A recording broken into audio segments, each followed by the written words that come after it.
ఇష్ట ఇచ్చుడు బెమ్మ చేసిన యాసం మాట ఇది. ఆనాడు బకాసురుడు మింగేసాడు చూద్యుడిని బకాసురుడు మింగితే ఇష్ట ఇచ్చుడు బెమ్మదేవుడు కూడా యాసం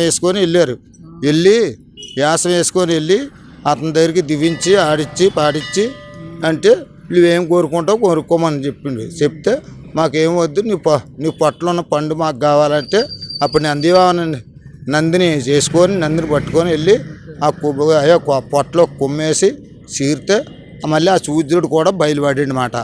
ఈ యాసం ఎప్పటికూ ఉండాలి, ఈ గంగిరెద్ది యాసం అని ఎప్పటికూ ఉండాలని మాకు ఇచ్చిన మాట ఈ వృత్తి. అది సంక్రాంతి శుభాకాంక్షలకే నడిపియండి గ్రామాలకి పండగకి అక్కడికి వెళ్తాం. తీర్థం మాఘ తీర్థాలు అంటే అవుతాయి కదా, మాఘ తీర్థాలకి శివరాత్రి తీర్థాలకి అలాగే వెళ్తాం మాట. మా పొలం